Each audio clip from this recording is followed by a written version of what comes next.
Hello, and happy March to all our friends out there in the financial advisor group world. I am sporting my green today, right? I know this is early March, but as this will be probably the only video we put out in March, just an early happy St. Patrick's to everybody.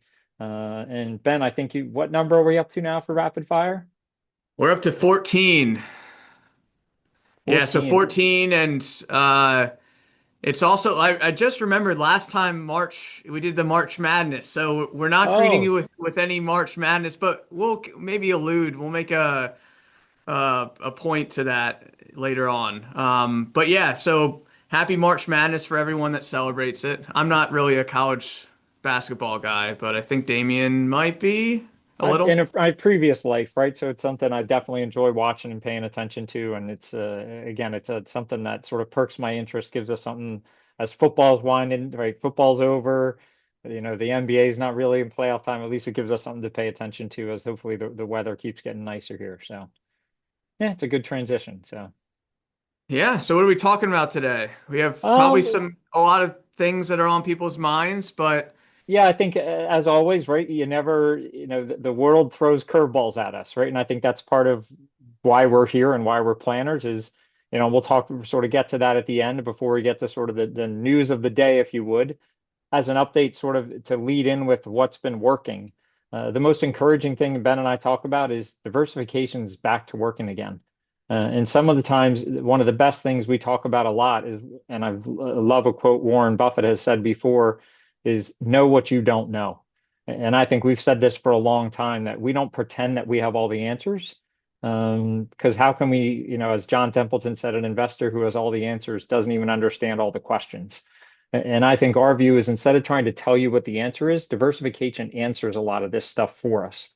And this chart just shows that, if you look down below without getting into detail, the glory stocks of the last, what, 5 years, it's all we've talked about is the Magnificent Seven. yeah, maybe even 10. So yeah, like Tesla might be the only like non-glory, but yeah, a lot of Apple, Microsoft, Nvidia, all the stuff that we're always talking about in meetings and in videos. Yep. Uh, And you look, Ben, right, the last 6 months, that the glory tech stocks, the Mag 7 are down 5.5%. Yet the market, which is that purple line on there, the S&P is up about 3. The equal weight, as we've talked about, which is sort of getting away from leaning into that Mag 7, is up even 6. And then the international story that no one's talked about is up almost 17%. So what we love to see is that we're finally getting away from that, right? The broadening out. It's great to see this, that yes, while the tech stocks are taking it on the chin, everything else is lifting the weight. So it's encouraging to us. And again, this is just our answer that diversification is a great way. Instead of saying, hey, we know the answer, we're just saying we know the right questions to ask. And sometimes the best thing is not to try to pick one thing, but to diversify that risk away. And on that note, Ben, speaking of risks, right? Has something happened recently news-wise that might introduce some new risks into this wonderful market? yeah. So a lot of you probably may have turned on the news either very late Friday or early Saturday and saw a lot of headlines, a lot of scary headlines. So yeah, not really any good news per se. So we're not going to dive into too much on, what goes on, our opinion on any of that, but we would say that, these geopolitical things tend to happen pretty often. Yeah, They're always, unfortunately. yeah, unfortunately, just kind of how it works out. But we do like to look. We're big data people, so just trying to zoom out and trying to keep our fears, which may be completely rational for what's just generally going on in the world, but try to keep it our investing fears kind of calm down because you can be concerned about what's going on in the world and still be confident in what's going on in the portfolio.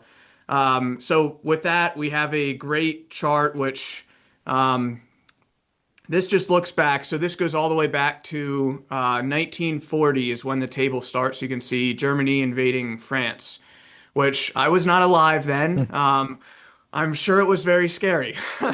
So this goes through all the periods of time, all these bad events. Most of them geopolitical events, like Brexit was a big one. So some of these are gonna probably bring back some memories for some of you. But if you see, uh, what we would want to focus on is, first of all, there's a lot, which we kind of said, but there's more green than red. And if you look at the very bottom, it has the average, the median, and percentage higher.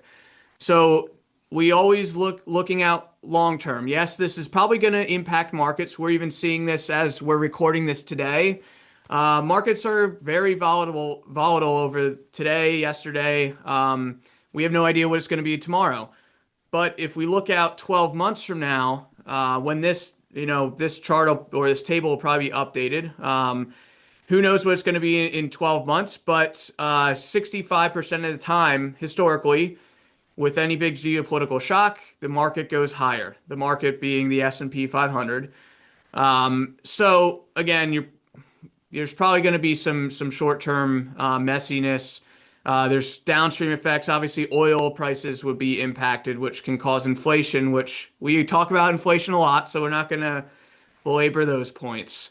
Yeah, But and I just think know that, it's mind blowing. Like again, Ben, as you hinted at, like how often these events occur. It's one of these things that, it's and every time it happens, it always feels worse, right? When it happens, that initial shock of the news, again, Saturday morning, waking up and seeing it, it's scary.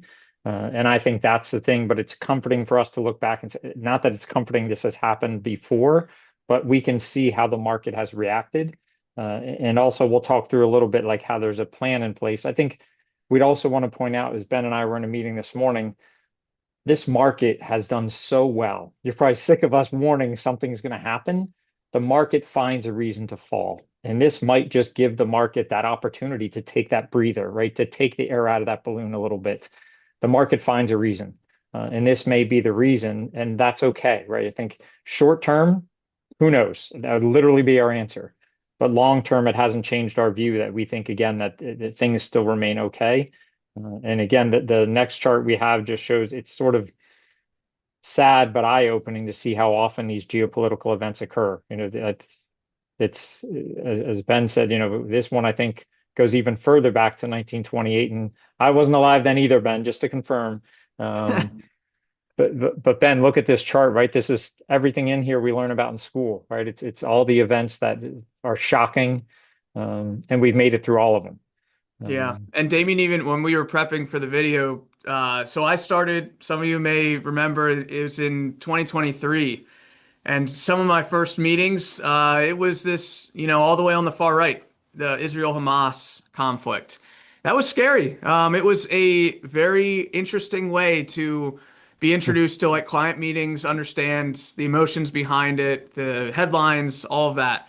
And now we're like, the news happens so quickly that most people, I know I'm not thinking every day about the Israel-Hamas conflict, but that's just this chart. There's so many significant events, but over a long period of time, the market kind of forgets about those events and it keeps on going higher. There's always going to be the next event that comes along that we'll have no idea when or significance of, when that may happen. But just a good visual to piggyback off the other one, just puts it into a line graph, so you can see a nice upward trend to just trusting the markets.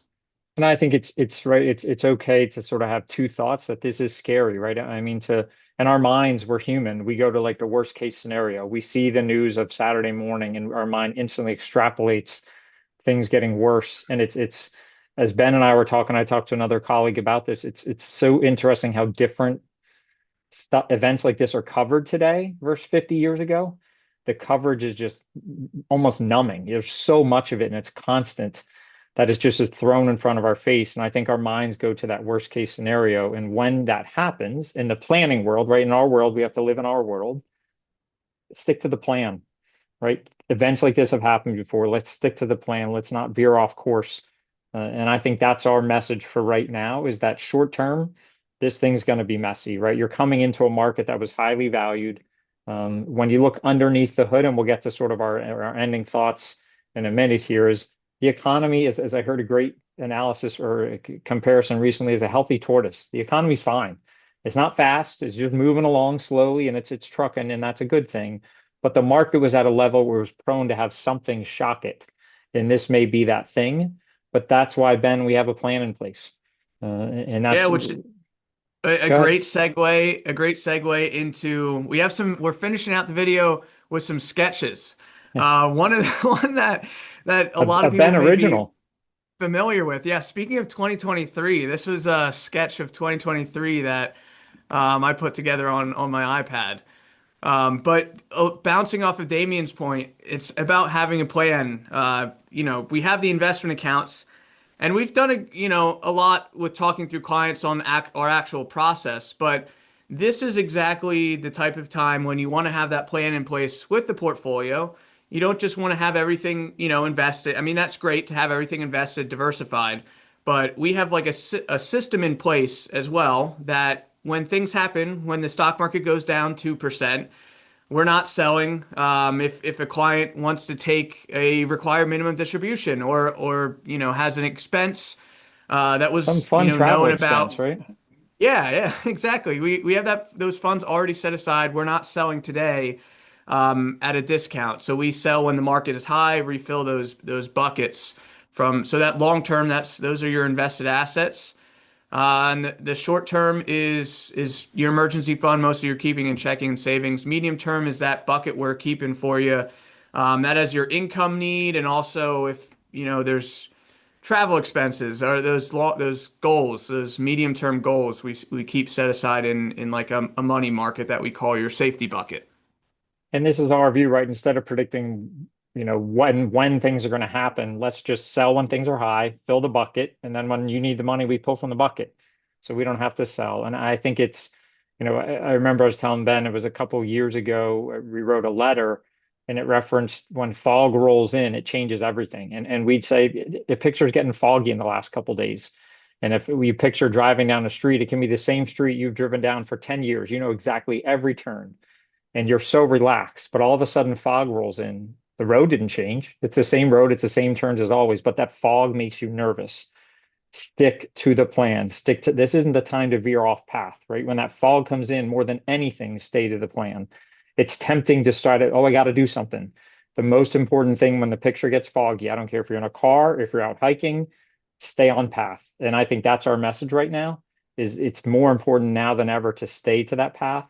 And this will be foggy for a little while, and that's okay. This fog rolls in every once in a while. We can't control it, but when it does roll in, we just want to make sure we stick to the plan probably more than we ever have before. And I think that leads into our biggest role in these environments is to keep you on that path. And I'll let Ben close us out with sort of our ending drawing. Like neither one of us can take credit for this one. This is a very well-known person in our industry, Carl Richards, who put these drawings together.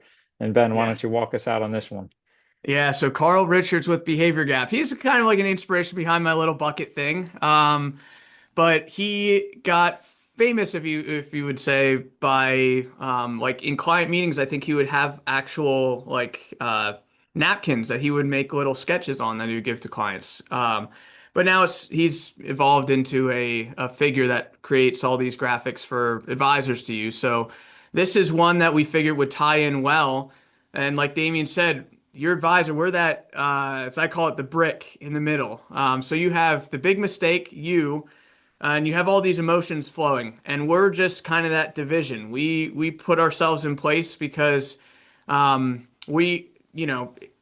susceptible, myself, Damien, to emotions, and it's hard to rationally think through those sometimes. So our job is to help you stick to the plan. So if the market or if it's foggy out, you're driving, we're that person in the passenger seat that's reassuring you that it's okay, just, keep on driving, don't veer off the road. Yep. So that's a nice little analogy sketch to close out the video. And I think you hit on it, Ben, that emotional, right? The emotions are our biggest enemy when it comes to this stuff. And I think that's our role when these emotions get high and events of these last couple of days. And this will probably hang around for a while. I like Ben said, we're not going to get involved in our view on it and how long we think, but these things happen. And again, our role, we want to stick to it, is there was a plan in place. The time to come up with a plan isn't when things get emotional. It's to have the plan in place before the emotions come in. Because if you make a new plan when you're emotional, usually it's not the right plan. So stick with the plan, stay on course, And again, if you have questions, concerns, we know these times can be difficult. Let us know. But understand there's a plan in place and we're sticking with it. And we get these next couple weeks and months will be difficult looking at the markets, but that's okay, right? We're coming off of a great 3-year run, and markets were bound to at least find some reason to fall, and this might be it. And again, it could be healthy just to take this breather. And eventually there is better weather ahead. Yep. Also in the real world, if you're in Pennsylvania, Maryland, or surrounding areas, I've had some nice 60-degree weather Ooh. over the last weekend. So the fog will eventually subside and we'll have some nice spring weather. So we're looking forward to that, and we sure all of the clients are as well. Everyone in the Northeast is, I think, on Saturday, when we had that one really nice day, I went out for a run and I saw more people outside just with any excuse in the world just to be outside. It was like 55 and we were acting like it was 90. So it I was a was skiing. glorious, I was skiing in short sleeves, so that uh, was an yeah, experience. the good stuff. So Yeah. thank you again, as always. We really appreciate everyone, listening to us and our supporters. It means the world to us. Again, we know these times can be difficult to get through. We're here for you. If questions, concerns, let us know. Rapid fire number 14. We're looking forward to number 15 coming up. Hopefully, it's a lighter topic than this one. But thank you as always for the trust and confidence. Happy spring. Happy St. Patrick's Day. And anything else to end us out on, Ben? Nope. See you at rapid fire number 15.